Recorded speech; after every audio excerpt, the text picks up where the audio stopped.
Méconnu du grand public, Alexis Kohler est pourtant influent dans la présidence d'Emmanuel Macron.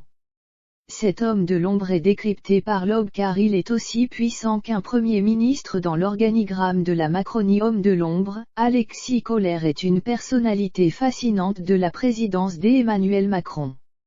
Le magazine l'Aube consacre sa couverture ce 25 novembre 2021 à cet homme en sous-titrant ainsi « Enquête sur l'éminence grise de l'Élysée ».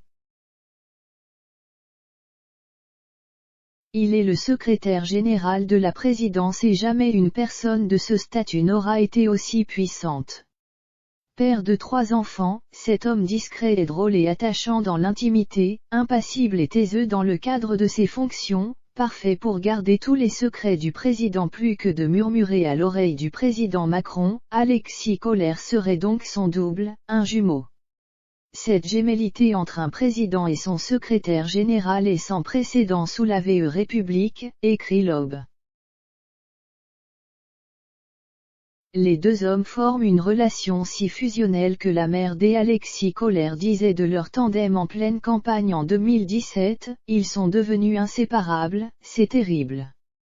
Quand Alexis est là, il passe une partie de la nuit avec un téléphone à la main. » Certains affirment même que Brigitte Macron serait parfois agacée par ce duo. J'ai rarement vu une complicité pareille. Emmanuel Macron et Alexis Kohler ont en commun d'être liés à la grande bourgeoisie de province, le président par sa femme et les trogneux à Amiens, le secrétaire général par la famille Kohler à Strasbourg.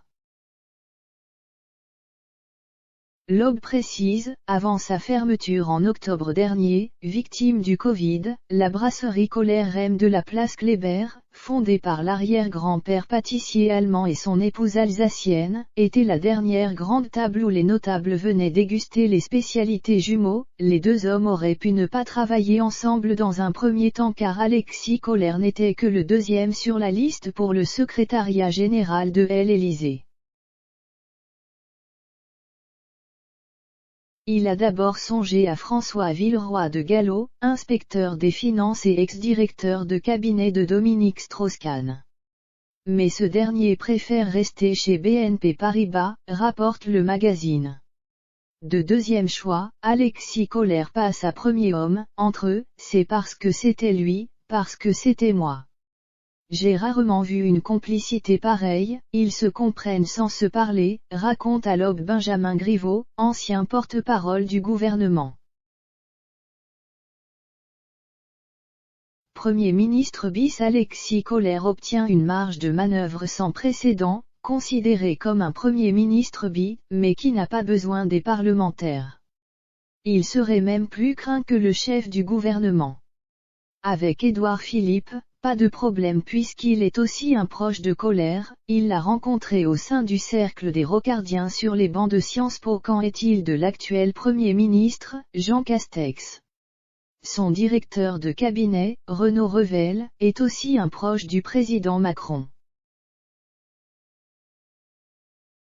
Résultat, une relation moins fusionnelle mais peut-être pour le mieux. De toute façon, cela ne change rien à sa loyauté envers le président. Si Emmanuel Macron est réélu et qu'on lui demande de rester, il le fera. Son dévouement pour le chef de l'État va même au-delà de sa personne car son père, Charles Kohler, a intégré un comité En Marche à Strasbourg et son épouse Sylvie, metteuse en scène et coach en entreprise, a formé des orateurs pour la campagne de 2017. Leur tandem est bien installé si l'aventure présidentielle se poursuit pour Emmanuel Macron.